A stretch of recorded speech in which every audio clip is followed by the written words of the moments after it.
Hi, and thanks for logging on to the Daily DVAR halacha. And here's a brand new halacha for you. It's for Friday, September 5th.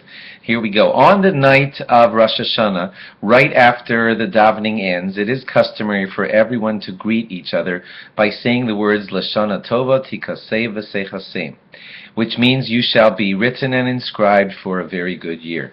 And some people add the words Alter L'chaim Tovim Ol Shalom, which means immediately for a good life and peace. What we're doing, of course, is wishing everyone that since the writing of ourselves in the books of life happens either right away on Rosh Hashanah or could be delayed into the 10 days of Teshuvah or to Yom Kippur or to later, we are wishing everyone that they be inscribed immediately in the book of life.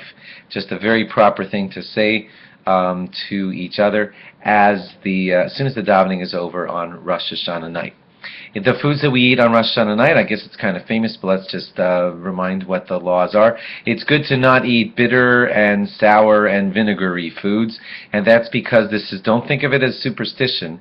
It's because we set a type of year in motion by the actions that we do, and we want to show that it's going to be a sweet year, and so we literally want to eat sweet foods as a sign of a sweet year coming. Don't think of it again as a superstition. It's more like a kind of setting the year in motion with simanim, with signs that show it's going to be like this, it's going to be like this. The famous ones, we dip the challah in honey, we dip an apple in honey, all showing this same kind of thing. And some people eat the head of a fish.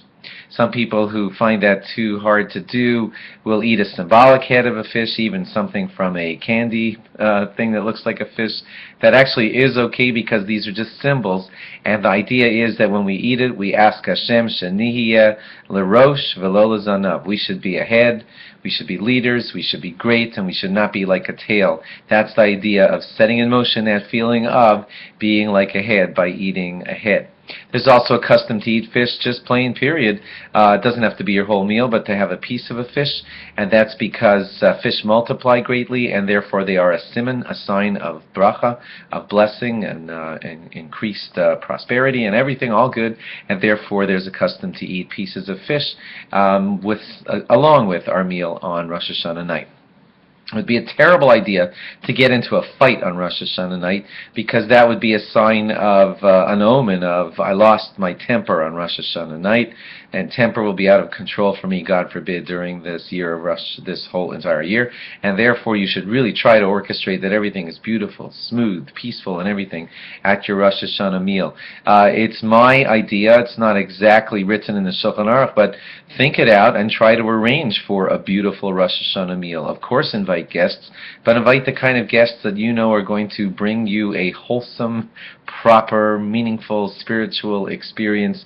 If there's certain types of people that you know will try to drag the conversation into lashon hara, into evil, slanderous gossip about other people, if you know people that speak that way, well, just don't arrange that for your Shabbos table, for your Rosh Hashanah table. Try to never be involved in that type of situation where this guest is coming and you know he's going to tell you all the scoop and the bad stuff on everybody that's out there.